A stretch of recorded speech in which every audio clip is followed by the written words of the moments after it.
Party people, what's going on? Samaj Marsh, I'm the founder of BlueDeathValley.com. I want to welcome you guys back to a super special and delayed edition of Inside the Valley, the podcast that's devoted to relentless coverage of A&T football. Got a big show, guys, tonight. I got two co-hosts still, but we got a new relief pitcher. He's filling in for our guy Dougie Fresh Brown.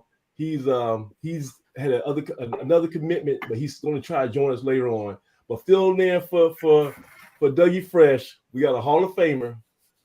He's been a guest on the show a couple of times.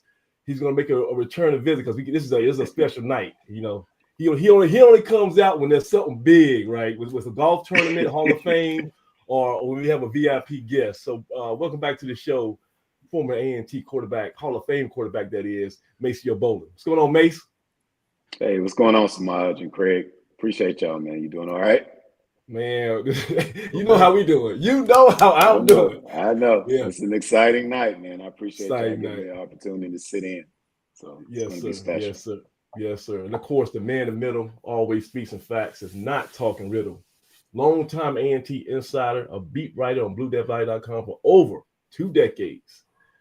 He is the current president of the Greensboro chapter at AAF, but more importantly, he's my right-hand man, Craig Turner. What's going on, CT? Hey, big night tonight. How's everybody doing tonight? Yeah, we got a special night tonight. So we ain't gonna. Last night was something that was way out the ordinary for everybody. So we got it situated. We don't have hurricane winds, so we're good to go. All right, so full disclosure, guys, we were supposed, obviously, our normal night of doing this podcast is Wednesday at 8 o'clock, and we were ready to go. I had my notes. I was prepped. Actually, we had a VIP guest, so I was wearing a 3-piece suit, actually. I had to take it back to the cleaners. I don't have it on tonight, but yet last night, I was suited and booted. I was ready. And I'm telling you, 20 minutes before we went to start, hurricane force winds just came through, knocked my power out, the whole neighborhood. I asked my wife, did she pay the bill? I said, what's going on here? And she was like, nah, it ain't me. And then it was just the freaking nature. We were thinking about trying to do it, later on, but I was like, nah, let's just go ahead and reset. Luckily enough, our man of the hour, our special guest, was able to reschedule for tonight. And so he's going to join us in a second. First of all, this is Inside the Valley. We're all about A&T football. We're coming off another tough loss last week at Towson, and this week we got Senior Day. We're going to honor, I think, 19 seniors, their final home game. That's going to be at, I want to say, 1 o'clock, Truist Stadium. So make sure you come out for that. The Lady Aggies are right now at Corbett. They're in action against Winston-Salem State. Hopefully they're beating the brakes off Winston-Salem State. Now we got bigger problems than anything, right? And then I want to salute to our volleyball team. They had a tournament game today. I think they ended up losing 3-0 to Townsend, which is a super powerhouse. So no knock on them. I believe I don't know if this is double elimination, but I think this might be the end of the season. But they have nothing to hang their heads over. They has a lot of postseason honors. Conference honors. I think they got Coach of the Year for our volleyball coach, and we had Rookie of the Year for one of our top players. So we want to make sure we talk about all the other sports, but of course tonight we got to talk about football. And I don't want to delay him anymore. He should have came on 24 hours ago. So let me bring to the show for the first time ever, as we've been telling everybody on social media, the first time ever. And I don't want to throw this out too lightly, but he's a living legend. He's an icon. Okay. When you say the name Bill Hayes, all you got to do is close your eyes and you're going to get a colorful memory. I don't care if you're from the 2000s, the 90s, the 80s, the 70s. His name holds weight around here. It rings bells around here, and it means something around here because he made an indelible impact on this university and, more importantly, this whole community. So let me bring you to the show, first time ever, true honor, Mr. Coach Bill Hayes. How you doing, sir? Hey, Shamaz, how you guys doing? Craig? Man. Doing good, Coach. How you doing? Blue Death. Yes, sir. I created that name, Blue Death, Craig. Just so you know, that's my name. Hey, the royalties are coming. The Yeah, checks, we the built check is in the mail. Yeah. We built Absolutely. Blue Death. We built Blue Death from the ground up. Just so you know, Craig. But just don't get it twisted. I got you, Coach. I got you. All right, let's go. Coach, let me ask you a question about that Blue Death, because we took over that moniker. You created it and we adopted it, and it means it's kind of like our whole identity as a website, as a fan base. But why did you want to choose that name for your defense when you first got the A&T? Well, we want to be first of all, it's 3 parts to the game: offense, defense, and the kicking game. So we felt like we had to win at least 2 parts of the 3-part system to be real good. First thing we had to win the kicking game. And that's just a matter of recruitment and effort to win the kicking game. And then we had to win at least offense or defense. And with the linemen that we had recruited during that time, we felt, and linebackers, and we had a great secondary, we felt like we had a real good chance of being dominant on defense. So then, if we dominant on defense and we got a great kicking game, if we just control the ball and don't give the daggone game away, we can win the championship. And we did. Oh, you did, Coach. I don't want to mess up your resume, so I'm gonna have Murder Mace jump in and help me out. But that's just let me try to go off memory. I know you. Okay, go ahead, Coach. No. See, we got Maceo. You know, Maceo. I recruited Maceo out of Charlotte, North Carolina. Went in his house in the front room with his mama and his daddy, and I showed him some spread offense tapes that we had. You know, of a lot of passing offense. That's what he wanted to do. Hell, he wanted to throw it every daggone time. That's who he was, and I understood that. So I took that tape in his front room and showed him how we throw the ball all over the place, knowing full well what we really wanted to do was play great defense and have a great kicking game and control the football. So he was a little pissed off with me all along, but we got together because the thing that he wanted to do most was win championships and dominate people, and we did that. Mace, so did he do a switcheroo on you? Yeah, he got goods? me good, man. He can tell stories. He connected with my parents. He had a presence about him when he came in, and I'd already known his name and knew who he was, and so the neighborhood I grew up in, man, we fed A&T. So Bill Hayes coming in the door was a big deal, and that's exactly what he did. We had a set that was called Quins, and it was a 5-receiver set.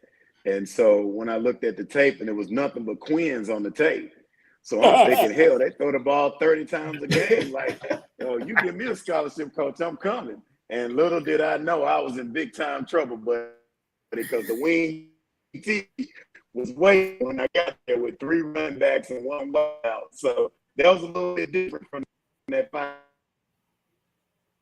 He's kind of choking. He's kind of messing up on it, but we'll get on his reception back. But he came to A&T thinking he was going to throw the ball, and he had a stable of running backs around him. But Coach, it worked out because you won championships at A&T. You actually won championships everywhere you went. That's why you're in the MEAC Hall of Fame. You're in the A&T Hall of Fame, Wisconsin State Hall of Fame. I'm probably forgetting another Hall of Fame. Shamaj, yes. I'm in 13 Halls of Fame. Let's just get that straight. Let's get it. Let's get it right. 13 Hall of Fame. North Sports Hall of Fame. I'm in Black College Sports Hall of Fame.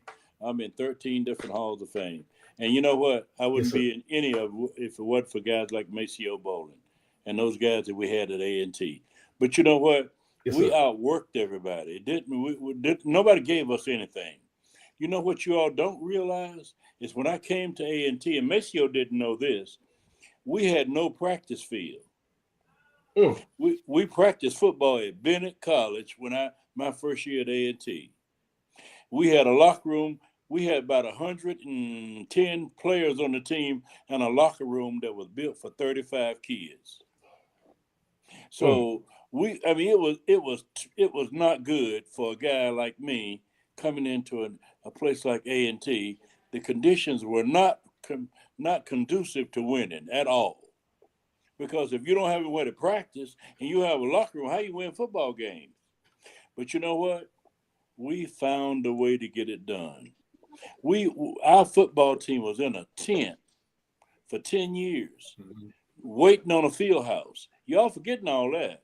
Y'all forget what we had to overcome. You know, everybody look at all this stuff. Now they got everything. They got field house. They got great practice facility. We ain't had none of that. You know what? All we had was blood and guts, heart. That's it. And I had the right people around me, and I had the right players. And we had a Blue Death type attitude that was going to get us over the hump. So for 10 years, we had no locker room, practice at Bennett College for a year or two on their practice field, no practice field. Guess what? We found a way to win with guys like Maceo Bowling. Now, I had to pull some tricks along the way, influences along the way to get guys like him, but we did what we had to do, and it worked out for us. So I love the environment. I love A&T. I love where it hopefully will rebound and go in the future, because you know it has a chance to do that. So that's kind of where I'm coming from. And you know, I created the Bill and Carlin Hayes Foundation to raise money to give back to A&T, because we never had enough money to do anything. You know, money was always a problem. We didn't have enough money to recruit right. You know, my wife told me one time, she said, why are you spending all our money recruiting for A&T?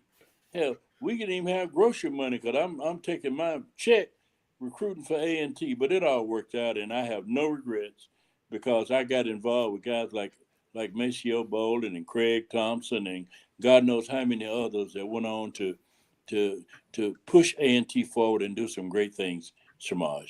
Well, you know what, Coach, and I don't know if you remember this, but it was a while ago, maybe 20-something years ago at this point, more than that. I was still finishing up my degree at A&T, and I picked up the phone. I called the athletic director at Central at the time, yourself, and I said, can I come by there and interview you, Coach? And you let me come down to Central. And I said I was going to be there for maybe 30 minutes.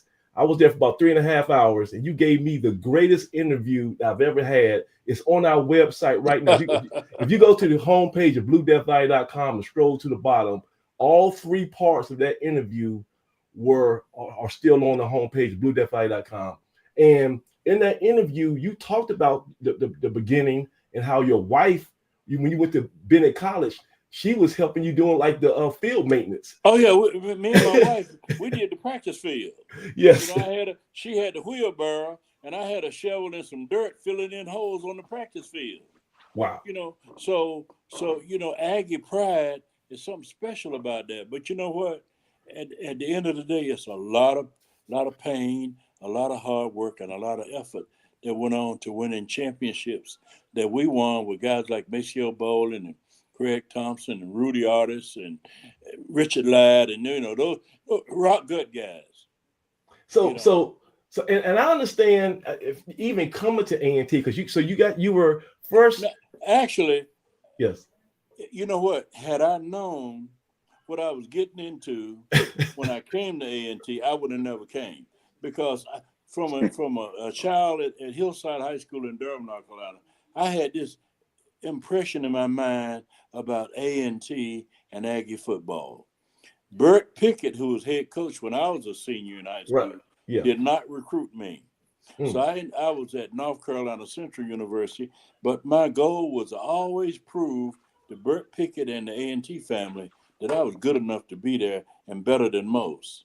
So I'd never forget my freshman year against A&T in the Central ball game. I intercepted a pass of the rookie at linebacker and ran that thing back 65 yards. So I had this burning desire to, and even when we won championships at Winston-Salem State, something inside of me saying, that's the place to be. A&T is the place to be. That's where you're really going to prove to everybody who you really are and how you can win championships. Man, when I got to I-5, we didn't have no shoes. We had one pair of raggedy coaching pants, game pants, an old jersey. We had zero in equipment and stuff that we needed to win games. I'll never forget going to the Greensboro Men's Club. I don't know whether they still exist today, but I remember going over there on a Monday night my first year saying, look, guys, if we're going to have a championship football team, we need a blue suit. You know, we're blue and gold. Right. First thing we got to do is get a blue suit, because blue suit denotes business. Yep. We're going to walk out on that field with a business attitude in a blue suit. And after begging them for about an hour in that Monday night club meeting, the Greensboro Men's Club donated the money to get us a blue suit. Guess what? I learned that if I work with the Boy Scouts of America, and most of those executives in those major corporations in and around the Triad, a lot of them have been Eagle Scouts. So I got involved with the Boy Scout, not because I wanted to be so much with the Boy Scout, but because all those corporate CEOs, a lot of them, they were Eagle Scouts, and I would go to them and beg for money for A&T. I'll never forget, I can't think of the guy's name out on Wendover. I did a Boy Scout breakfast for him one morning, and we had a room full of Boy Scouts, and I was selling scouting to those Boy Scouts.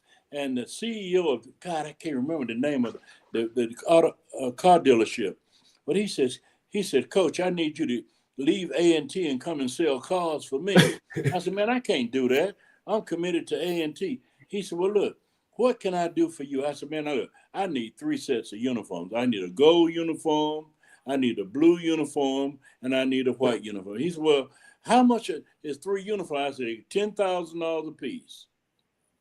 He said, Susie, write Coach a check for $10,000, $30,000 for 3 sets. So the guy at Crown, dealership out on Wendover gave me $30,000. Wow. To get 3 sets of uniforms for Aggie football. And so that's the kind of way it was. We raised money. We used every mechanism we could use to get the funds that it took to build a program. Ain't nobody gave us a whole lot of nothing. We fought every way. We fought every step of the way to build the kind of program that we did at A&T. And I'm really proud of that. And I'm proud of guys like Maceo who believed in me, and Rudy Artis and Richard Ladd and those guys, Cassius Adams and, James White. I got to tell you a story about James White, because he's magnificent. But those guys are rock good. I mean, they are pure Aggie football players. They are blue deaf guys. And I am so proud of my experience at A&T and what we did with so little and how we built a program from the ground up. Well, Coach, let me ask you this, though. When you first got to A&T, go ahead, Mace. So I was just going to ask him, like, you think about when your career started, head coach, and you left Wake Forest and you went to Winston-Salem State. They didn't have a whole lot at Winston-Salem State, and you built that from the ground up. So were there things that you learned from your experience and your time at Winston that helped you when you got over to Greensboro here at A&T? Because I'm sure the similarities were the circumstances were very similar. Well, see, the only thing different was I knew from the beginning there was nothing at Winston-Salem State. We had no locker room. We had no weight room. We had some raggedy uniforms. Big House Gaines, God bless his soul, I love him. He was a basketball guy, and everything was centered around basketball at Winston-Salem. They didn't care nothing about winning no football game. But I talked to God about that. I said, God, look, you gotta stand by me on this journey. You cannot let me fail. I cannot go back to the bottom in Durham, North Carolina, where I grew up at. I can't fail like that. So I'm gonna need you, God, to stand with me and help me fight through this. And he did. I remember we went down on, I think it probably our second or third game of the season at Winston-Salem. We went down and played Fayetteville State, came back home. That Sunday morning, we had an 8 o'clock meeting, Sunday morning after we won the game, and we went down in the gym. There was an old room down there full of something, and we started pulling stuff out of that room and ended up with probably a 30 by 20 room full of junk that we made a weight room. Wow.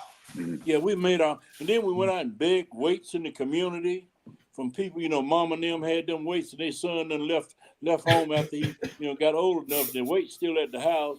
We went around the neighborhood, collected and built a weight room. So building program wasn't nothing new to me. When I got to A&T and we had a locker room for 35 kids and I had 110 kids on the team with no locker room and we in a tent, that wasn't new to me because I was born to fight. You know, I was born to try to find a way. And so it wasn't new. You know, remember now, at 7 years old, I had polio. Yeah. As a kid. So I'm used to fighting through adversity.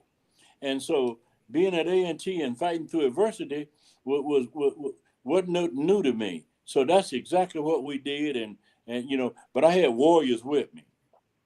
You know, I recruited a bunch of warriors. A lot of them are just straight up street guys, warriors. And, you know, we stressed education, going to class, kept my foot on their neck, put that pressure on them, let them know what success was like. And they fought. Well, Coach, let me ask you this though: how were you able to recruit these warriors, like you say, when you didn't have the resources to promise them? Well, see, I had a model of the kind of guy I wanted to coach. You know, on the D line, I wanted the guy to be a certain height. You know, and I wanted his feet to be straight. I ain't want no slew-footed guys. I can't coach a damn foot straight. I ain't that good. So I wanted some guys with straight feet.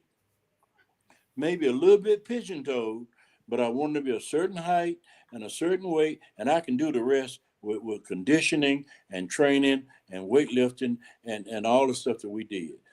But I didn't want a lot of little short linemen. I wanted some big, tall guys with straight feet, and I can do the rest. Gotcha. And so, you know, and remember now, back during that time in the 90s, most of the high schools didn't have no black quarterbacks. In the 80s and 90s, all the high schools had white quarterbacks. So we had to build. We couldn't build a strong passing game because white boys weren't gonna come to Winston-Salem State nor A&T. So then I had to build an offense that was predicated on dominating on the line of scrimmage, running the football, because we couldn't. The white boys wasn't no black quarterbacks in the high school. When we looked over the state of North Carolina on an average in the 80s and the 90s, it was probably 5 to 8 quarterbacks over the whole state that we could recruit at a Winston-Salem State or an A&T. So if we got and then most of those are looking at Division I schools, at white schools.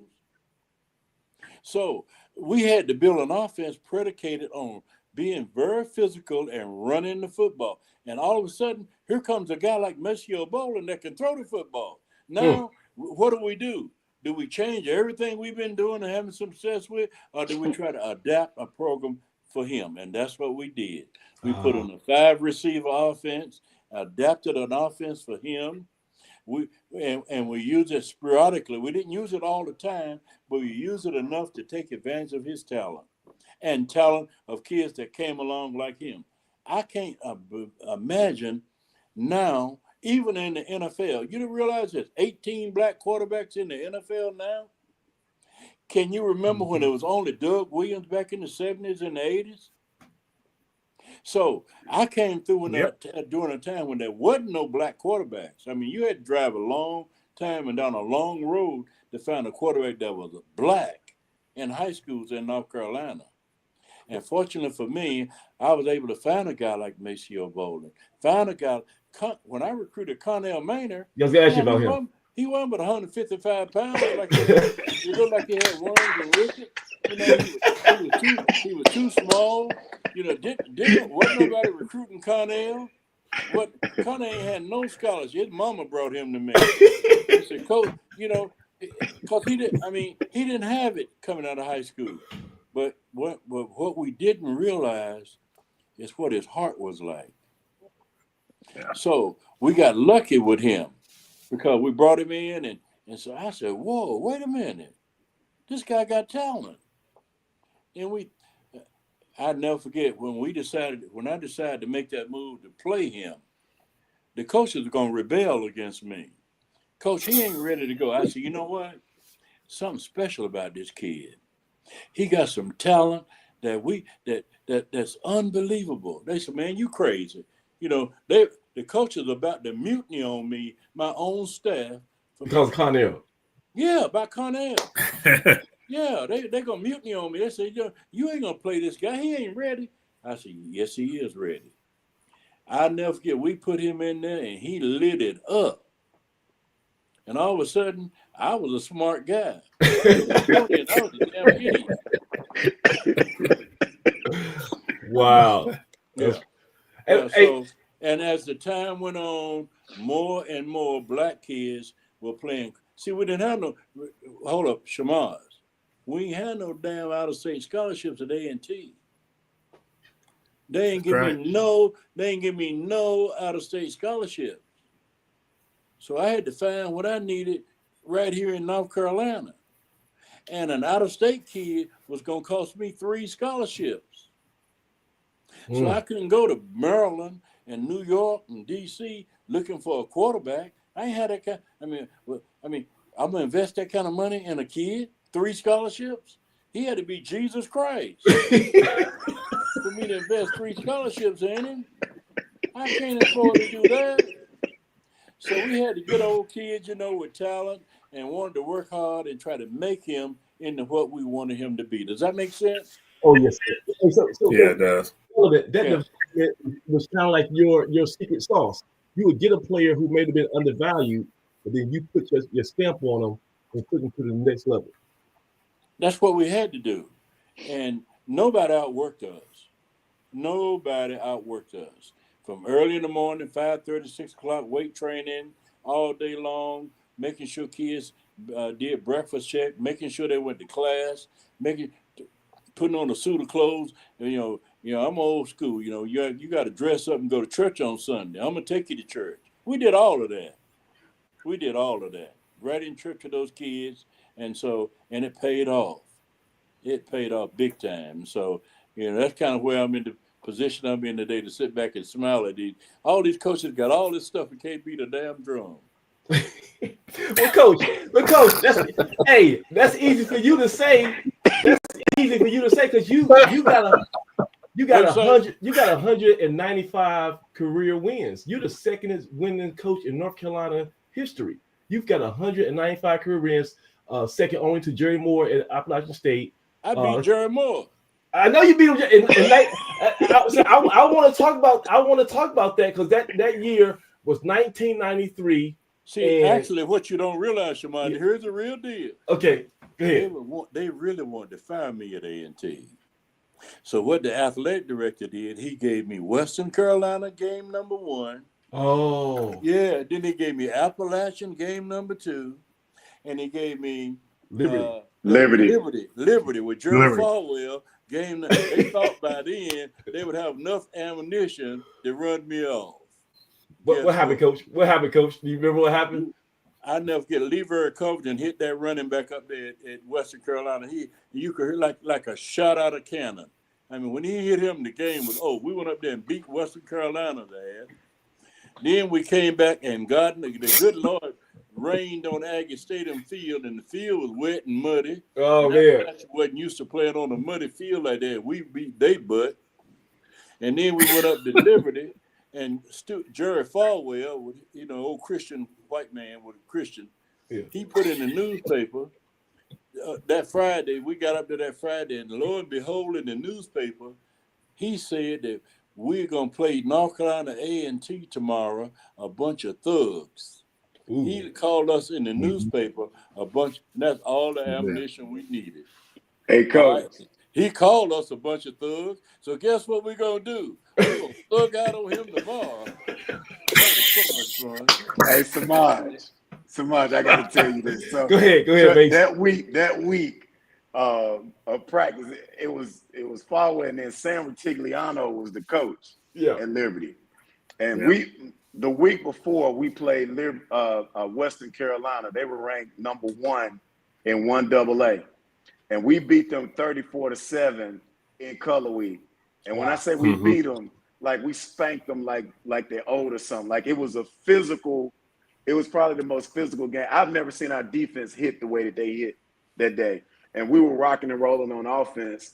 And so that following week, when the thug comment came out, he was all riled up and spit running down the side of his mouth at the end of practice one day. And he called us in and he talked about us being thugs, what they called us. And he said, we are some thugs, but we controllable thugs was the word that he used. And so everybody just fell out, right, out there just after practice. But one of the things that I love most about Coach in that moment, right, I never forgot this. I'm 52 years old, and I remember it like it was yesterday. When we got up there to Liberty, down there to the field and got ready to go on the field for warm-ups, I saw Bill Hayes step directly to Jerry Falwell. And I don't know what he said to him, but you could tell from the body language, he was giving him a piece of his mind. And so for me, man, as a young kid, his quarterback at that time, that 93 team we had was pretty special. Man, that was powerful for me to see somebody like him stand up to power, right? Wow. And that meant something for me as a young man at that time. And then our football team, we went out, we beat them, I think 33-14 or something like that at Liberty that year. So I remember that. But if you talk about bulletin board material, that's what they gave us. But, you know, that word is pretty insightful when you start calling people thugs and stuff. That means something else. It has a connotation. So our coach took that personal, man. And so I'm appreciative to him to this day for that experience. But what I saw when he got off that bus and went straight to him and what that meant. So great times. And those are the things that we love about him that you never forget, no matter how old we get, man. You remember those days. And coach, you were a true father figure to these guys, because you in that moment you had to teach them life lessons about self-respect, self-dignity, sticking up for yourself. Yeah, you got to coach the whole boy. You got to coach the whole kid. You just can't coach the football part of him. You got to coach the whole. My philosophy has always been, I got to coach the whole kid. I got to coach his religious experience. I got to coach his academic experience. I got to teach him how to carry himself. See, we didn't play wearing hats in the house. We ain't wear no damn hats in the house. You know, you got to dress right. You got to look right. You got to act right. You got to do the right thing. You got to coach the whole kid. See, winning is about coaching the whole kid. There's too many times nowadays, these coaches just coach the football in the kid. Then we get these fights in HBCUs like we get now. We ain't never had no fight. Whole time I coached 27 years, I ain't never had no fight on no field. No, that ain't what we do. Now, we're going to whoop you on the line of scrimmage, but we ain't going to fight after no game and fight, somebody pushing something. No, that ain't who we are. And so you got to coach the whole kid, the whole person. You got to teach him how to be a star on and off the field. You got to teach him how to excel in his chosen area of profession. And that's what we did. And that's why so many of our guys today are doing, like Ruda, guys doing excellent stuff. Remember now, Detroit Lions ain't no accident.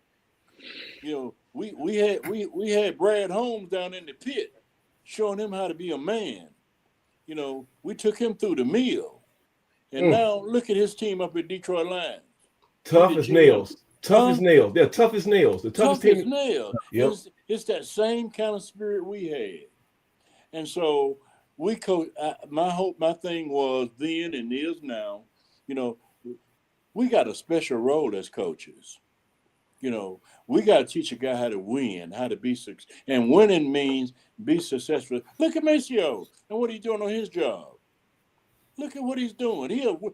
Look at what he's doing at the university with that program in the athletic, raising the level of the athletic. Just got a new facility. They've been around 40, 50 years. Ain't never had a place for the athletic department, for the Hall of Famers to meet. And he done fixed that in 2 or 3 years. He got that straight already. We'll talk about that. Hey, it's about winning. It's about coaching the whole person, all of it, not just the football part. Because if you just coach the football part, you're gonna get them idiots like you see around here now doing this stupid stuff, doing games, fighting and raising hell and using the wrong kind of. We did the thing right in the right way. Well, Coach, that's not just Coach. That's not just you talking on an interview in 2024. You lived it and you did it when you were coaching. Let me show you a clip real quick. And let me take you a quick trip down memory lane and tell me if you remember this moment. Sideline. The defensive coordinator for the Aggies of North Carolina A&T just got Gatorade. Linwood Ferguson. I know what he's saying. Gatorade, I like how you make me feel. Touchdown! To the tight end. Thompson. Craig Thompson with his second touchdown reception of the afternoon. You've just blown the clock out in the last 3 minutes. From the 13-yard line. Because you're not happy, are you? You're not happy about that. No. Coach comes on the field. I tell you, it's hard to pick an MVP for A&T. Well, he's sending 2 of his players on the South Carolina State sideline. I guess they're coming over to shake hands with Coach Jeffries and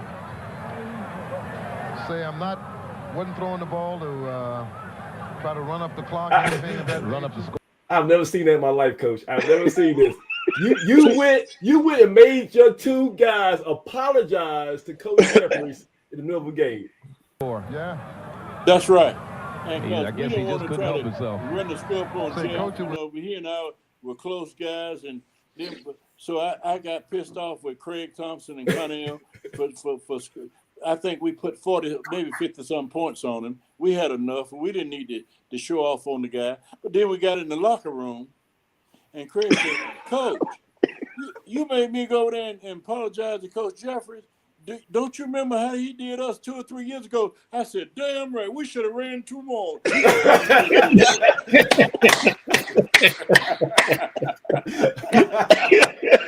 Y'all right, I'm wrong as hell. But look at Craig now. Look what Craig is doing. Connell succeeded.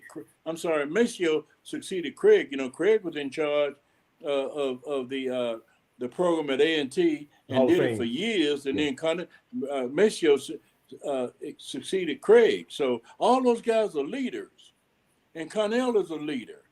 So we were building leadership qualities along the way. That's that awesome. Makes sense. It makes perfect sense. Hey, real quick. So Craig Turner was he's long time Blue Death Valley. No, I'm talking about Craig Turner, our guy here in the top right. Oh yeah. He's been a long time fan. He was actually one of the first season ticket holders at A&T. And Craig, you jump in here real quick. Give us your recollection when you found out A&T was bringing a guy named Bill Hayes to coach here. What was your thought process as a fan? Oh God, that was 88 coach, 1988, 87, 88. Yeah. When I heard that, I was like, thank the Lord. Thank the Lord. Because I knew then that we were going to be something special. A&T was going to be something special. I have never been that excited about a hire of a football coach in my life, because I watched his teams at Winston-Salem State, and I was just in awe of how together they were. They were together as a team. I remember them coming over. First time I saw Bill Hayes' team against A&T, they ran us out of Memorial Stadium. They embarrassed us so bad. And after then, just watching the kids he brought in over there at Winston-Salem and how they performed and how they acted and off the field, and the reputation they put into the community, it was clear that A&T had finally hit the jackpot, and the rest is history. I have nothing but admiration for Coach Hayes and his entire career, and him, and I have nothing but total respect for him as a man who understands what the important things in life and passing those lessons on to those younger people. Thank you, Craig. I really appreciate that. That was my goal. That's what my daddy taught me how to do. How to get up, be first, and get up and put in a good, solid day's work, and don't cheat nobody. That's the way I was raised, and yep. On the wrong side of the tracks, but just heart, good blood and guts, and no apologies for where we was raised up at, You know, no apologies because we didn't have nothing, but just fight for what you wanted out of life. And that's what my dad and them taught us. And that's what I try to teach my players, how to just fight for what you want and never give up. Don't ever quit. And so I really appreciate you, Craig, and thank you for those comments. And Coach, let me say this: when you first got to A&T, you guys, you know, had a couple of lean years. Right now, I know you still follow A&T from afar, and we're in some lean gears for real with our new coaching staff. But when you first got to A&T in 1988, your first year you went 2-9, second year you went 5-6, and the third year you went crazy to start doing those runs. How did you stay optimistic and confident those first couple years? Well, the first year we had 120 guys on the team when we went to practice, and when they went through 3 days of practice, about 50 of them quit. You know, I remember that. We were just doing what we do, you know, to get ready for a season. Man, they wasn't used to working like that. So I looked around and all of my top guys, they quit. So I said, well, you know what? Maybe it's best that they go ahead on and quit so we can recruit some winners. And then so the first year really didn't count because the team quit on me because they wasn't used to the effort and the hard work and the extra time we put out there on the practice field and the agility drills and the running and the up downs and all the things that we do to get ready to play, to get ready to win, to play at a high level. The second year we got a little bit better. We brought in some kids, we were young, got a little bit better, and it showed. We were 6-5. And that third year we had talent then. We were ready to roll. And we started beating up on people, you know, but that's just kind of been my style is, you know, you got to go hard, man. You got to work hard. You know, you got to get in great condition. You got to have some high standards morally. You got, you know, and, you know, I watch these teams now, Shamaj, and they out there fighting on the field, doing games. I was coaching 27. I ain't never had no guys knew better. We ain't play that crap. Fighting during the game, that's crazy. We ain't put up with no mess like that, and they knew it. So we ain't had no problem with it. And I feel the same way today. You know, we're gonna fight for 4 quarters. We're gonna let it all hang out for 4 quarters, and we're gonna give you our best effort in the 4th quarter. That's what I taught. We're gonna come out with a special vengeance in the 4th quarter. When teams start going down in their physical condition and things start leveling off later in the game, that's when we're gonna be at our best. And that's the way life is. Life is about being your best, not when you're young, but in the 4th quarter. In the 4th quarter in your life, that's when you're supposed to rise up and prove who you really are as a man. And so that's what we tried to teach. That makes sense? Yes, sir. Mace, tell me, what was it like to be a part of a Bill Hayes practice? and then how long did it take you to, you know, when you come out of high school to get adjusted to that type of practice? It was a total shock, to be honest with you. When I was a true freshman, that 91 team was loaded with talent, with Craig Thompson, Knox Thompson, Reggie White, Connell Maynard, James White, you name it, man. We were loaded across the board, and those guys worked hard, though. Like, it was the energy, the intensity in practice, the organization, right? That's a part that people don't understand is that Coach, I think, assigned Coach Cadet to do our practice schedule. And so we were very organized and very systemic in what we did. And over time, it takes a little bit of while to figure out what's what when you first come in. You're practicing 3 times a day. So you get about a week or two and then you kind of figure it out. But I have never, ever, ever in my life run as much as we did and condition as much as we did and practice as hard as we did under Coach. And at one point, he used to get a kick out of watching somebody throw up. I felt like he would run us until somebody threw up or doggone passed out, And back then, you can't do it now, but back then he put them somewhere and move the practice to somewhere else and let's keep going, right? And that's just how tough it had to be. But you could see the conditioning of our teams over time. And his teams were traditionally known for that. Even when I talked to his guys, those guys that played for him at Winston-Salem State, it was the same exact thing. So, we were really fortunate because he cut his teeth with those guys and did some really great things. And then we were beneficiaries of that when he got to Greensboro. But from the time you walk out on there in the practice field, you're basically running and moving until the time you get off the field, pretty much. Well, you know what, Coach? There was another guy who probably has something to say about the practices. He's a little bit. He came a little bit after Maceo, but you recruited this gentleman in I believe 2002, and he's a Greensboro native and a former wide receiver. He's actually a Kappa. He has an event that he's hosting across town, but he took a minute out of his busy schedule to come and say hey to you. It's Doug Brown. Hey, Doug. Hey, what's up, guys? So you look like me last night in darkness. But I know you're trying to make things happen in a weird situation. But we got you here now, Coach Hayes. Your former coach is the man of the hour. What you got for us, Doug?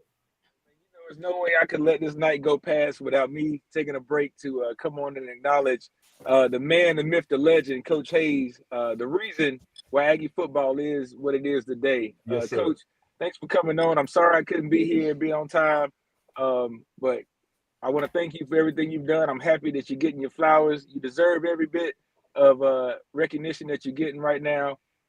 This is your tour, and we're going to keep the tour going, man. I don't want it to stop this year. I feel like every HBCU football season should kick off with at least 3 to 4 Coach Hayes football celebrations, man. Yes, sir. You keep those hats ready. We'll make sure the schools continue to honor your legacy, man, because, nobody did it better. And I'm honored to have had at least one season to play up under the helm of such a great leader, man. But thank you for all you've done. Thank you for coaching guys like Maceo Bolin, who were my heroes. I had the unique opportunity. I tell guys all the time to study and be a fan. And before I ever got a chance to be a player, I got to watch and study and see how you coach. So it made my decision easy. Although I had some other choices, it made it an easy choice to come to A&T. And like everyone used to say, man, if you can make it, you want to make it to the league, man, you can make it from A&T, right? You can make it from anywhere. If you're good enough, they'll come find you.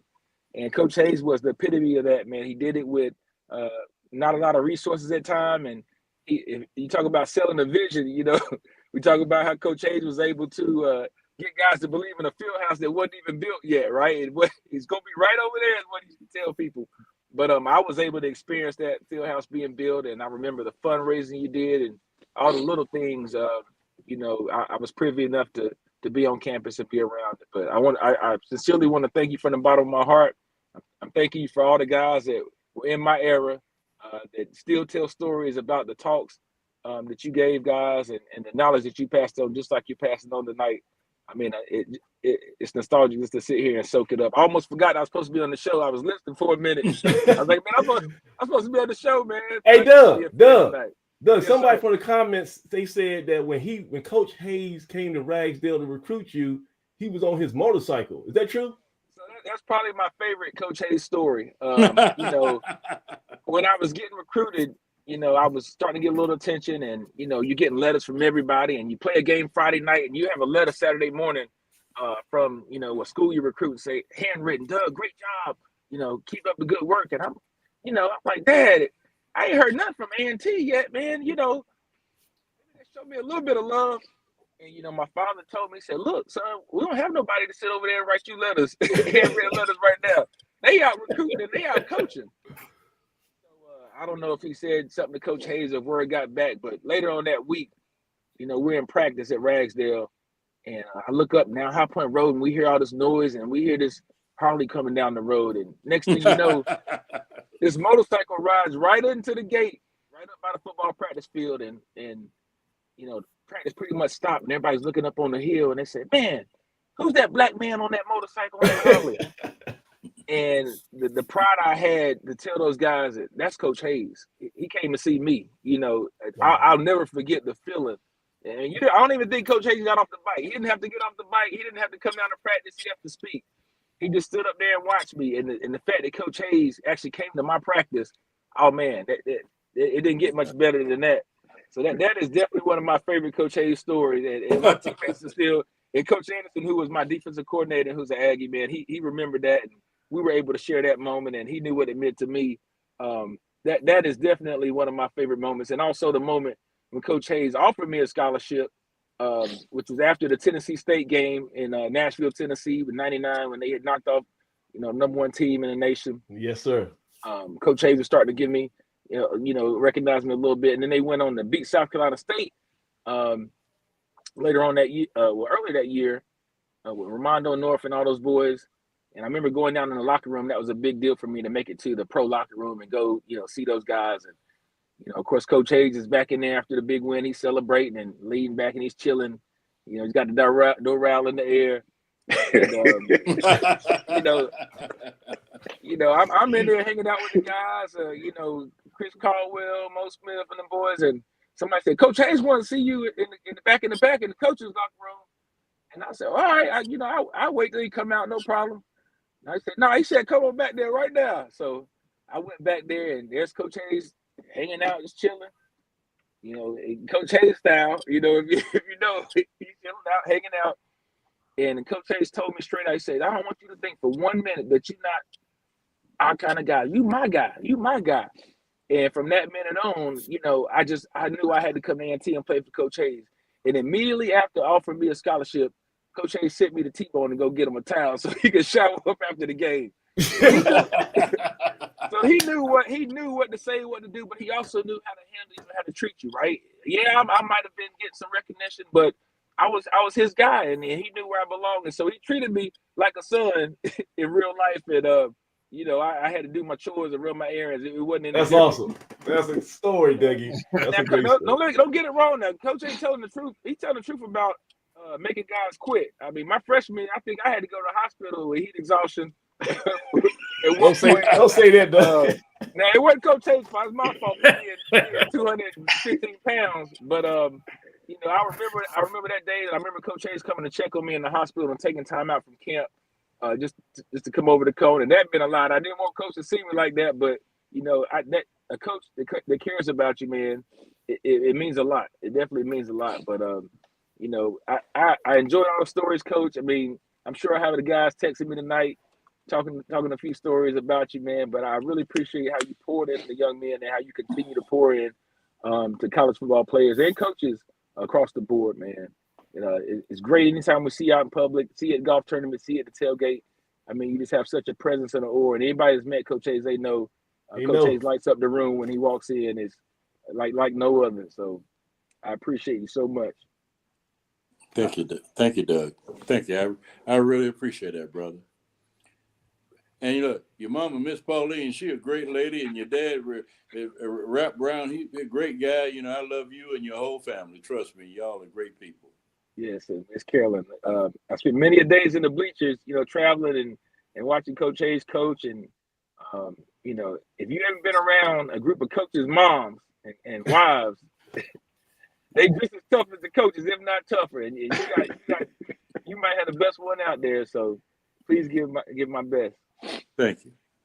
Oh man. So Dougie, you got to get back, or can you hang out a little bit? I'm hanging out a little bit, man. It's more okay. I'm hanging out right now. All right. So look, we're gonna change gears here, because now we're gonna have to get into some truth serum moments. I'm gonna put Coach on the hot seat, right? Coach, you coached for a long time. You had your battles. Who were some of the toughest coaches that you had to go against? Because look here, you had Alvin Wyatt, also known as Shine, one of the best dressed dapper coaches in Black college football, right? You coached against the great Billy Joe at FAMU. Yeah. You coached, oh man. Willie Jeffries. Yeah. Eddie Robinson, yeah. Eddie Robinson and Grambling. We beat Eddie Robinson 5 times in a row, man. Oh man.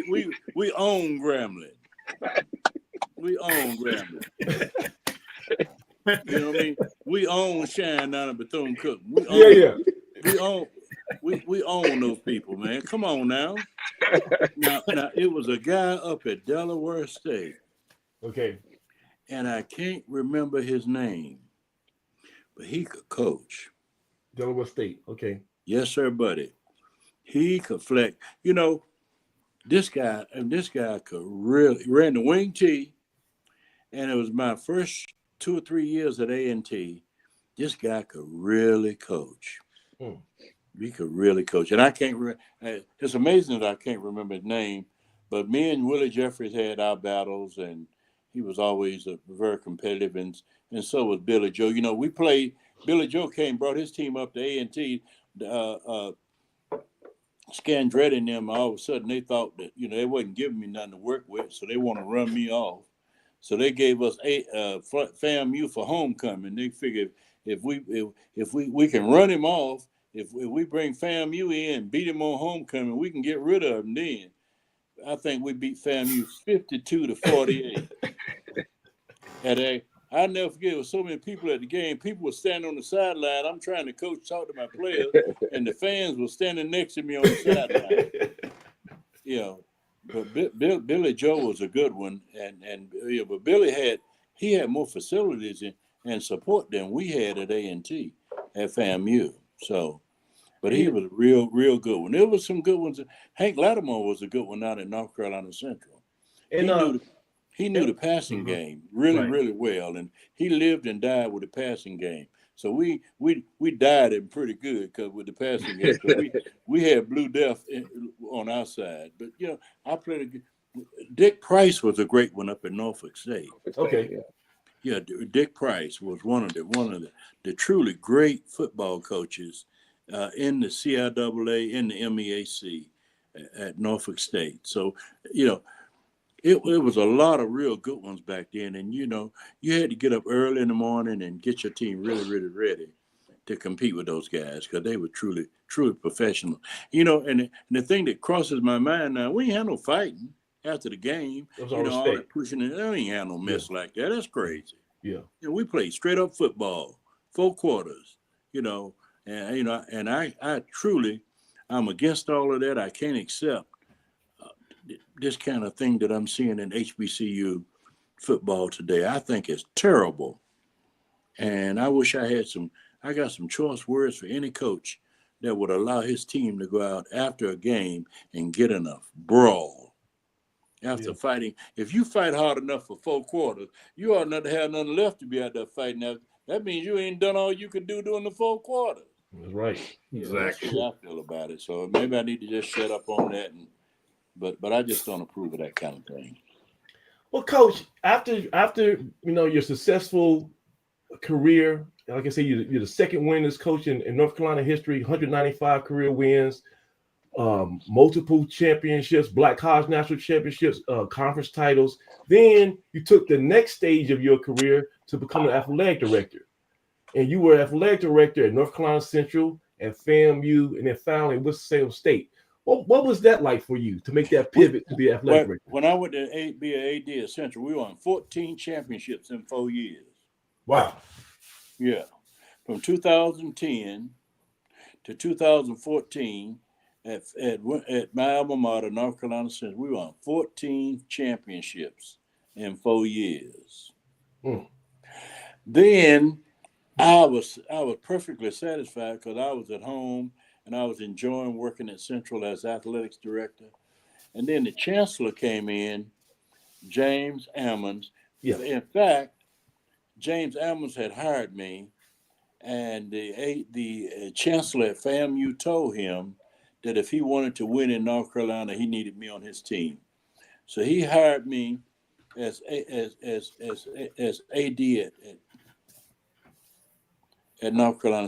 Well, he decided he was going to go back to FAMU, right? His alma mater, and he told me he wanted me to go with it. I really didn't want to go to FAMU. You know, I was 64 years, 64, 65. I mean, why am I going to go to Florida at 64, 65 years old? But then we had a new chancellor at Central, and he kept lollygagging around, and you know, Ammons offered me the job in March. I went March, April, May, June, July. In July, he said, "You coming with me, Bill?" I said, "Well, give me a little bit more time, and I'll let you know." And the chancellor just kept dragging his foot at Central and wouldn't let me know whether he's going to keep me as AD. And so I hung around until November.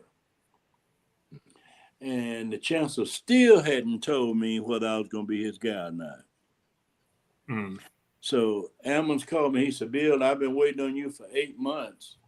And I can't wait any longer. I gotta let my board know whether or not you're going to come and be our AD at FAMU or not. So I need to know right now because we got a board out down there. I was in the islands down there fishing and playing golf, having me a good time, man. Oh, yeah. wow. Yeah, man, I was having fun. And so I told him, I said, "Well, I'll be here. I'll be here." So that's why I left Central when I really didn't want to do that, and went to FAMU. And that you talking about a place, an athletic mecca. FAMU is it. A different kind of people though. They are not like we are in this area at all. Not at all. Now, the only problem, they are completely different. And I'm going to say this, because it's the truth. But everybody had a game. Everybody had their own way of making money. A hustle. And a hustle. Everybody had a hustle. And my only hustle was to get the money to get the coaches so he could win championships. But somebody had a hustle who in the parking cars. My equipment guy had a hustle and giving a reduction on tickets by hiding people in the equipment room. I mean, I got people. I got stuff going on all over the place.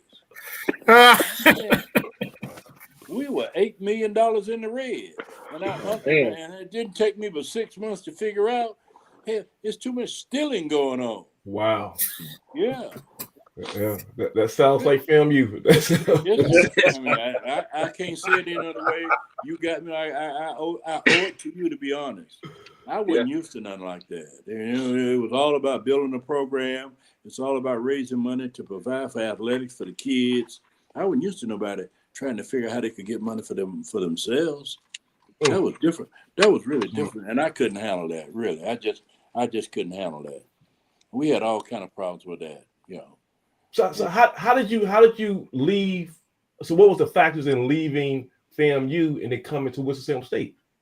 After fighting against people every day, trying to recover from that $8 million deficit we were in and get the money to do the things that we need to do to win championships, I got a phone call from the chancellor of Winston-Salem State one day when I was at my lowest, and he said, "I need you to come back up here and be our AD." I said, "You got it." I gotta get out. This ain't it. All right, this ain't my neck of the woods. Didn't have to think about that. I ain't used to nothing like this. This is wild. This is crazy. And so I decided. I think he might have called me in December, January. I was back up in North Carolina as AD. Just like no time. No time. And then of course, we came and said that was in 2000 and 2010. Yeah. And 2000, we went on a winning spree at Winston-Salem State with Connell. Yes, sir. We went to the national championship under his leadership. But Connell would come into me and he would start telling me what he needs. I said, "Coach, I already got that figured out." So I know I helped him in his career a whole lot at Winston-Salem State, and not only helped Connell with football, but Bobby Collins was my basketball coach, and our men and women's track team excelled and won everything in the CIAA. So the young lady now is down at Fayetteville State, and she's still winning in track and field. So I had a great staff, and I kept that pressure on them. You know what I mean? And Coach, you had a knack for not only identifying talent in athletes and coaches, but also you knew how to motivate guys. Talk about that ability to make that right push to get the most out of somebody. Well, see, we should have meetings. We had staff meeting every Thursday around 9:00, and had all the head coaches sitting around the table. And I would just go start on my left to my left, and we'll go. I said, what you need to win the championship? That's what I ask every coach.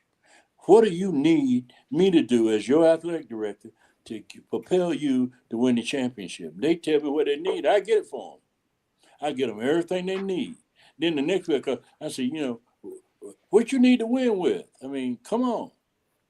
And that kind of, and the coaches start competing against one another because they didn't want to get in the meeting on Thursday morning and have to, talk out of 2 or 3 sides of their mouths about why they didn't win. So the competition became greater and greater and greater. And the urge to be successful became greater and greater because they were competing not against the schools outside, but they were competing against their people right at their own school on Thursday morning dealing with me. And so people started really excelling. We won 14 championships real fast. And Mace, this is some high level stuff because you're in sales, right? And you manage a sales team. So when he talks about creating that internal competition, that's kind of something that's like high level business, right? Yeah, there's so many things that Coach Hayes did and the way he operated, and by us watching, like you use it professionally to this day. So I've had a number of conversations with Rudy Artis and Richard Lyde, had Gary McCoy coaching down in Atlanta. Like you talk to different guys that play for him, that's been around him. And there are things that we picked up, right, as players, football wise, that you transition and use in the business world in the spaces that we're in right now. Yeah. So that's when you're getting something special from someone special. And he always talks about, I've heard him say it 3 or 4 times a night about putting pressure on people. And he did it. Like he knew how to pressure you right to the point where you were about to break, but you didn't. But then he'd pat you on the butt and let you know he's got your back. And so I think, just watching him and being around him and seeing how strategic he was, and the organization was always there. The pressure, like the practices were just tougher than the games were going to be. But you picked up and you learned things that you use every day. Like that's the thing that's so special about him, is you cannot quantify his impact, because there are guys that play for him that we run our families off of things that we learn from Coach Hayes, right? You run your businesses, you run these teams, all these guys that are high school coaches that play for him. When I coached Little League football and AAU basketball, I always got compliments on how disciplined and organized my teams were.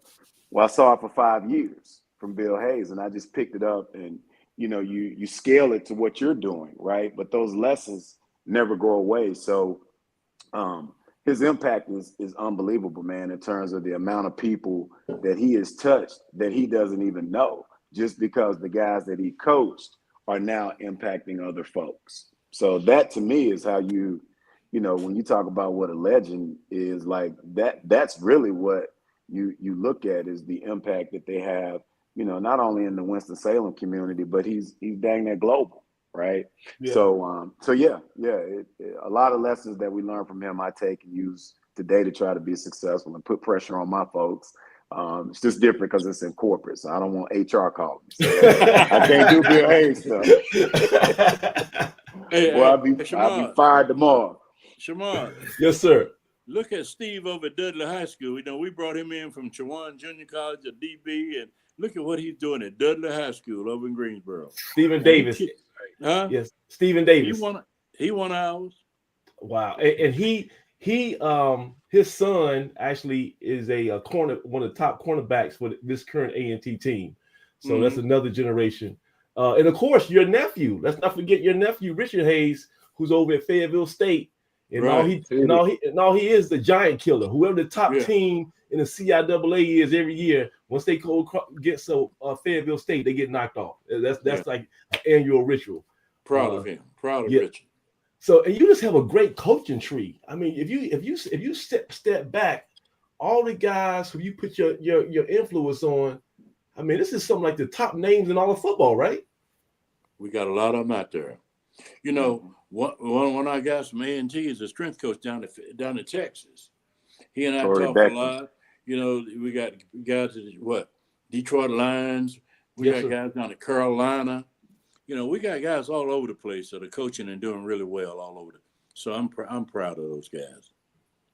Well, and Doug and Craig, you guys can jump in and you guys can attest to this. I'm just great because one thing about our site with Blue Death Valley and this podcast, Inside the Valley, we like to pay homage to our greats. We like to celebrate our greats. There was an old sound bite from Micah Irvin where he said, we're losing recipes. You know, we're not passing down the recipes to the new generation, and we're going to lose them one day. So we got to tell these stories. I'm so grateful that you and your story is now being told on a major scale. Because on December the 7th, next month, on a Saturday at noon at Winston-Salem State, they're going to present you with a Bill Hayes statue in your honor. And this bad boy is going to be 12 feet tall. 12 feet tall.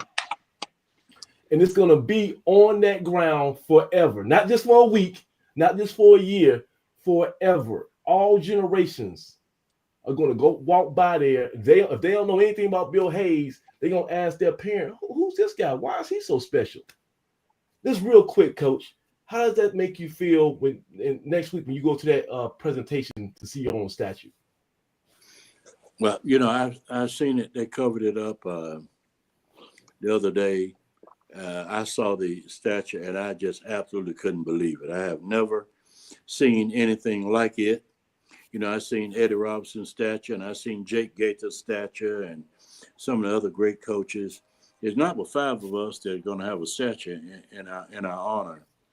And I've seen statues of people in downtowns across America.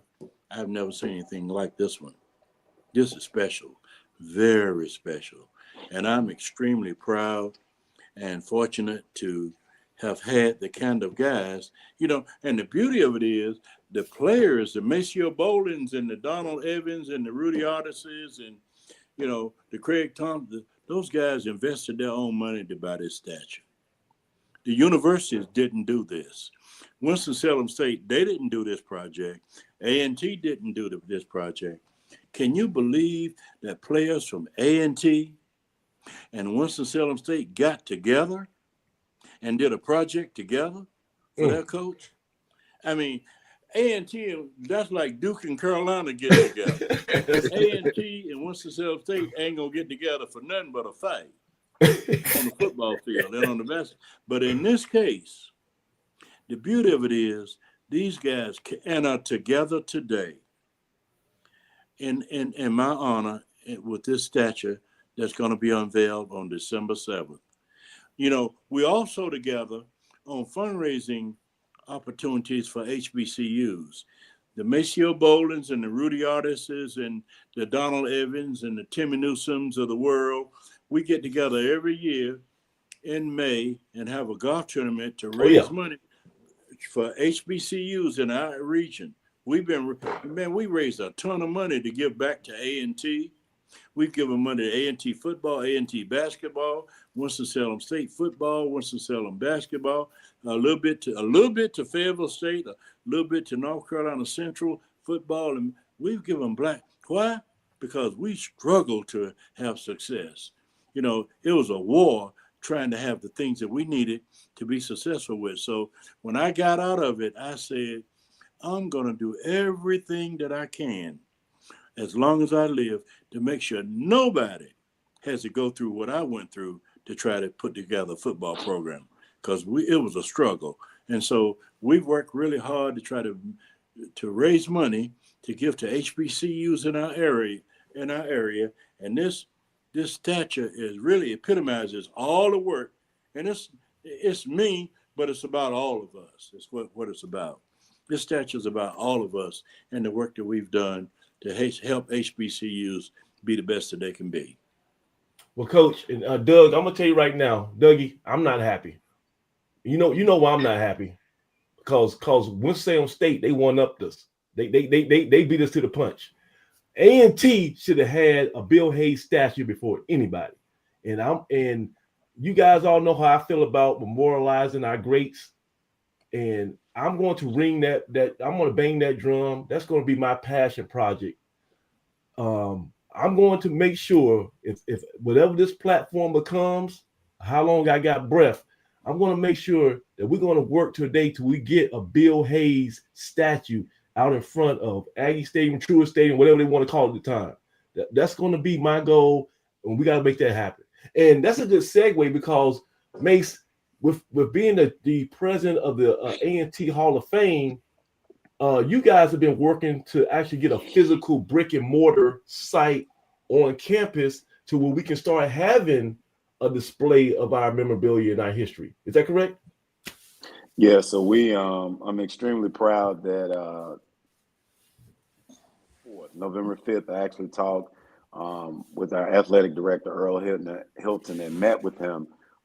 It's the culmination of a lot of work. I came into the Hall of Fame in 2016, and we were having discussions about a location, right? And then COVID hit and some other things happened, and some things got pushed by the wayside. But when I was nominated and elected as president, that was one of the things from day one that I knew was really, really important to me in terms of trying to make sure we do right for our Hall of Famers. They're the best and the brightest of those that ever took the field and took the courts across all sports for A&T. And so one of the most embarrassing moments that I had, I worked for GlaxoSmithKline. I came to Greensboro up to A&T to do recruiting for the career fair. And I brought one of my reps with me to work the career fair. And she's a UGA grad. And we parked down at Truist Stadium and we walked up to Corbett.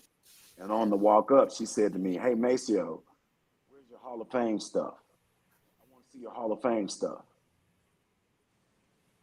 I didn't have anything to tell her.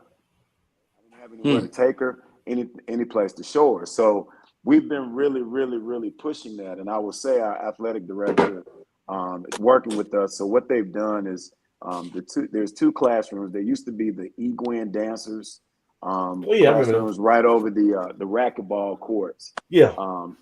That whole hallway is going to be reconstructed. It's going to be a Hall of Fame hallway.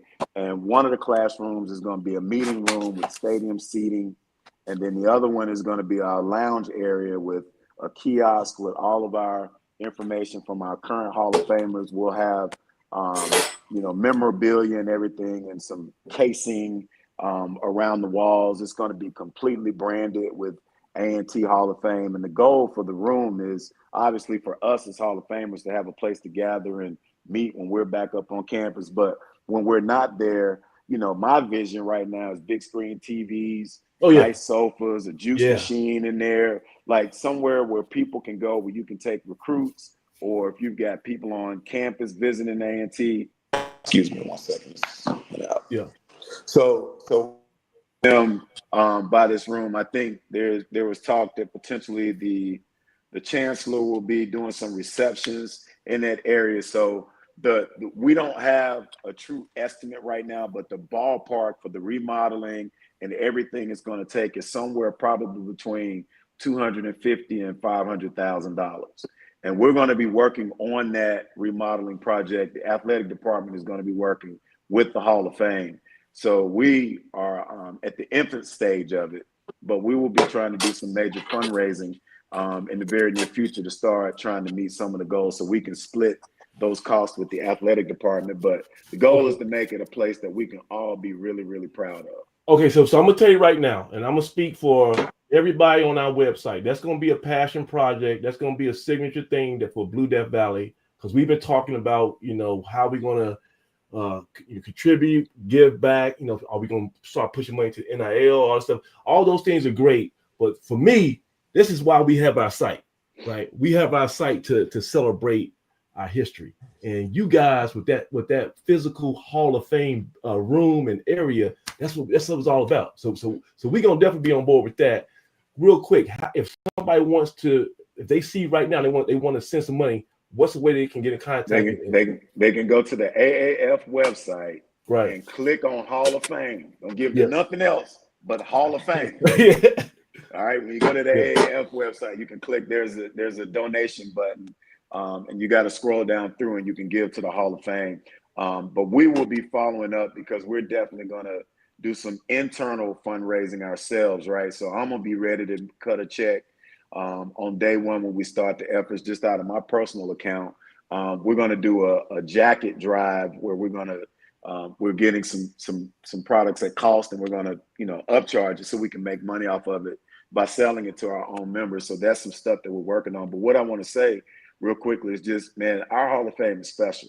And, we have a $1.2 million endowment where those students at A&T still benefit from the scholarships that we do. And if you look at some of the other Hall of Fames, especially HBCU Hall of Fames in the area and across the HBCU landscape, you're going to be hard pressed to find somebody that does what the A&T Sports Hall of Fame does.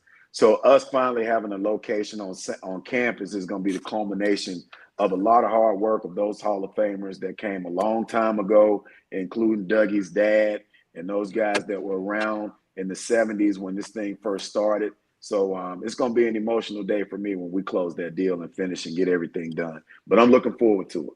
Coach Hayes, you entered the A&T Hall of Fame in 2008, correct? Correct. What was that like? And if you remember anything from your speech that weekend, how did you express your gratitude for that? Well, I don't remember. I remember a lot about it, yeah. But I can tell you, Shamaj, and the Blue Deaf Nation, that I'm excited about what Maceo is doing. Yeah. And I'm going to make a commitment to give to the AAF so that this project that Maceo is working on will become a reality.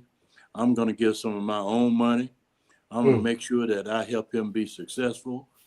When we have our golf tournament this spring, I'm going to make sure that we allot a certain amount of money out of that golf tournament to give back to A&T's Hall of Fame project that Maceo is putting together, is working on. So I'm all in, man. I'm all in, and I'm excited about it. That's why we love you, Wild Bill. You're going to make me cry, man. Damn! I want to wear the shirt.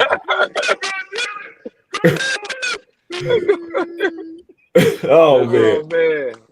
Hey, so look here, Coach. We when I talk to your agent Maceo, I said when I get Coach Hayes on here, I'm only gonna keep him 35 minutes, right? And like I said, he knew I was lying. I knew I was lying. But I do want to respect for your time.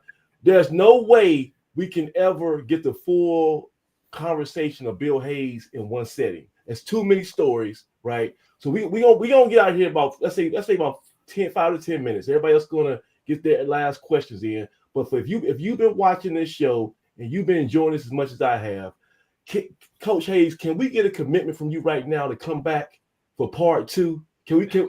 And part 3. And part 3. That's what I'm talking about. Yeah, don't worry about that, Shamar. Right. You'll let me know what you need me to do, and as long as you got quality people like Craig and Maceo and yourself working together, and got guys like Doug Brown, and you get Rudy Artis and Richard Ladd and all those guys back. We do this once a week if you want to. Oh man, hey, Coach, let me ask you a personal question. When is what day is your birthday? What's the day of your birthday? June 1. June 1. Yes, all sir. right. You better hurry up because I'm getting on up there, bro. No. So look, hey, Craig, Doug, I want to make an official decision right here. Okay, and it's the off season, right? This is a great time. The first week of June every year, Right. Blue Death Valley presents Bill Hayes Week, and all week long we're gonna have we're gonna do shows, and we're gonna do live remotes. We're gonna go online with our social media highlights, and then we're gonna culminate it at the end of the week with a I'm gonna say right now a 2-hour live episode with Bill Hayes every year in the first week in June. Can I get a second on that? Yes. Yeah. Okay. From me. Yeah. Okay. No Okay. Craig, you digging that idea? Yeah. Let's do it, man. Doug, Ain't nothing thing. Let's do it. Are you down with it, Doug? He can't hear us. Can you hear me, Doug? I think he froze. Mate, speak for Doug. Can you vouch for it? That idea? I'm sure Dougie will be glad to help out with that. He'll definitely be on board. So you heard it here 100%. first. The every year, the first week in June, we're gonna do Bill Hayes Week on Blue Death Valley. We're gonna go all out. We're gonna celebrate this man for 7 straight days, and we're gonna culminate with another interview. So look, before we let Coach Hayes out of here, Craig, any last question or just observation or anything you want to throw at Coach Hayes? He's hit on everything. He is to me A&T football. He epitomizes everything that is right with A&T football: the tradition, the pride, the hard work, the young men that are developed, that come through this university and develop as from being kids to being men. We can all take a lesson on how he has conducted himself and how he has touched so many lives. I just want to say personally, directly to you, Coach Hayes, thank you so very much for everything you've done for this university. Thanks, Craig. Appreciate it, man. Enjoy every minute of it. And Coach, I tell you this, like Dexter Hill says, you created the phrase Blue Death, so we wouldn't have our website, we wouldn't have our platform if not for your creativity and that name that you came out to symbolize your brand of football. So I gotta thank you for even giving me, a website to call. But we got before we let you go, we do have a special guest that wants to join in here. I'm gonna say Brenda DeLaura. Brenda. Hey, Coach. Hey, Brenda. Hey there, Coach. I just want to say hi. You and I have had some great conversations back at the Ramada Inn Airport where you would have the guest team stay at. And the last time I actually saw you, we were at the airport when I say together, but we were both going to the same place. I was going to watch the team play at Grambling in '97. And like I said, you and I had some great conversations. When you come by the Ramada Inn that's where you also had the guys that come to visit A&T stay at as well. Cool. And I just want to let you know I ended up for 20 years kind of assisting Spencer Gwynn with all that information he would put together for his play-by-play. Wow. So, Coach, I just want to thank you so much. And Maceo and the rest, and Samaj, I think those ideas for the Hall of Fame is wonderful. And I would be happy to write a check myself. Wow. Yeah. Wow. That's awesome. So just, send me a, when we get closer to that, just send, I know I can go on the website as well, but I'm just letting you know, you can always send me a private message, Samaj. Yes. And I'm happy to donate. And thank you so much for supporting our show and our website and our podcast. You've been one of the fans who's always engaged with us and gave us great feedback. So thank you so much, Brenda. And I want to thank you guys. We lost the great Spencer Gwynn back in a year ago, November, and I'm going to tell you, you guys have made my season, because quite frankly, after 30 some years of spending 30 years with Spencer with the football seasons, I didn't know how this season was going to be. And when I found your website, you just made my season. Oh man, that hits the heart. Thank you so much, Brenda. Thank you so much. And the other tidbit I want to say is, Coach Hayes, I think the coach is going to turn things around, but we really need for the players and whatever, we really need that Coach Hayes motivation back. You know what, Coach? We need you to continue to touch this program and university. You are a living ambassador, and we're gonna have to call on you, because right now we're in the tough spot. Like Brenda alluded to, Coach Brown is here. He's trying his best, and he's having some lean gears. You kind of know what that's like. But any impact or any kind words you can give him, I'm sure will be appreciated. It ain't easy. Trust me. Yeah. It ain't easy building a program. It ain't easy coming to a place and getting started. I'm here. If Coach and the Aggie Nation needs my help in any way, I'm just as quick as a phone call, and I'll be there. Yes, sir. Count on it. You'll ever have to worry about my dedication to A&T football. I'll be there. Wow. All right. Well, thanks so much, Brenda, and we'll see you. Oh, thank you. And I don't know if Coach, I don't know if I said this to Coach. I'm actually, my home is out here in Kansas City now. So, I'm loving football. Oh, thank you, geez. Brenda. I really appreciate you. And Shamaj, you guys don't realize it, but we had a real limited budget when I was coaching. So what I did, I went around to all the different hotels and asked them to give me 5 recruitment rooms on the weekend. I said their occupancy on Friday and Saturday night was going to be low anyway, during January and February, and we could build a quality program if you would just give me 5 rooms apiece, and all of them did. And so I'm really proud of the hotel establishments in and around Greensboro, because we didn't have a lot, but they really helped us a lot into trying to help us build a winning program, and we did. Thank you. Wow. And that was Brenda. She just left. That's great. So I think we lost Doug, but he had to go back to his function. Mace, give us a last word, and then we'll pass it the mic to Coach Hayes, and we get out of here. Man, it's tough. I spent a lot of time with Coach Hayes, and I know his story. I've been around him. I've been very blessed and fortunate to sit in rooms with him that not everybody else had a chance to sit in there and learn. And I just speak on behalf of the teammates, not so much just me, but we love Coach Hayes. We appreciate everything that he's done for all of us. Even when you watch him tonight, I don't know how many former coaches are still giving back to A&T, right? And he will not let it go. Like, that's just who he is. And when he's with you, he's with you. And there's so many of us that are so fortunate and so blessed to have had the opportunity to play for him. And for him to put his influence on so many of us. And I think we've been able to take that and bless other folks. So I'm just grateful.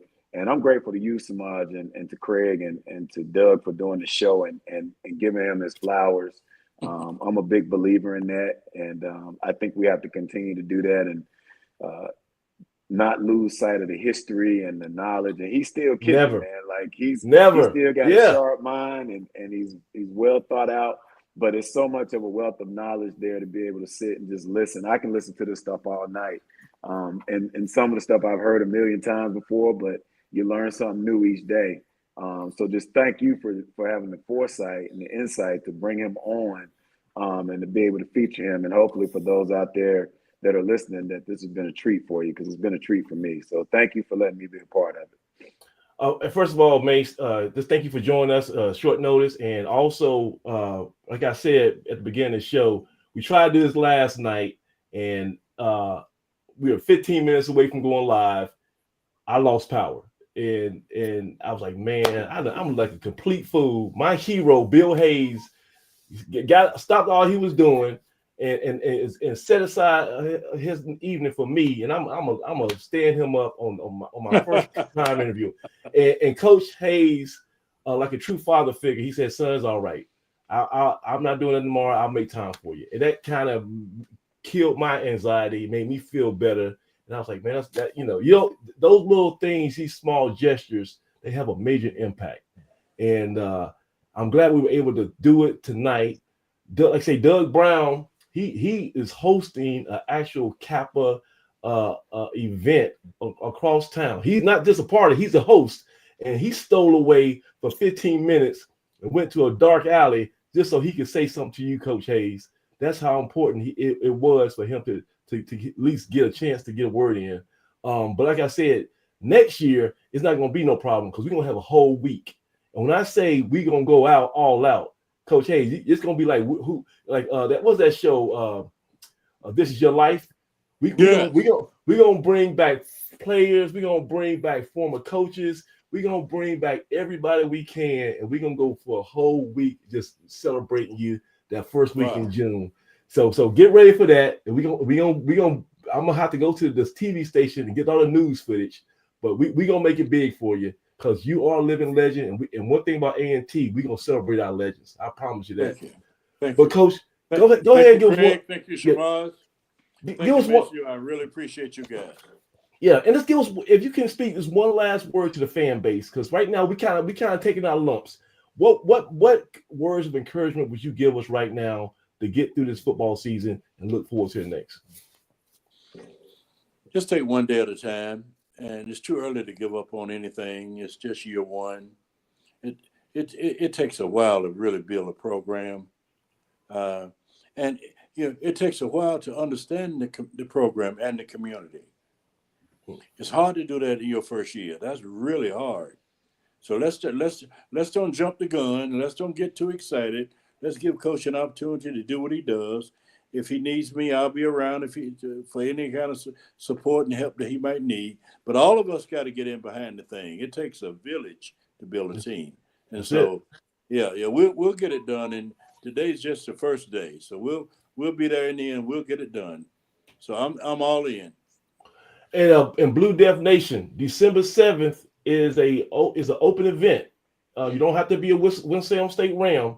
Anybody from the community can come out there at noon, a Saturday at December 7th, and come out there and honor Coach Hayes as they unveil 12-foot. That's taller than the Rocky statue in the movie. 12-foot statue of Bill Hayes. And Bill, recently there was a little brouhaha mix-up with the Miami Heat because they unveiled a statue for Dwayne Wade, and some people say they didn't like it. So have you seen the test run yet? Are you sure it meets your approval? The picture of you is it a good picture?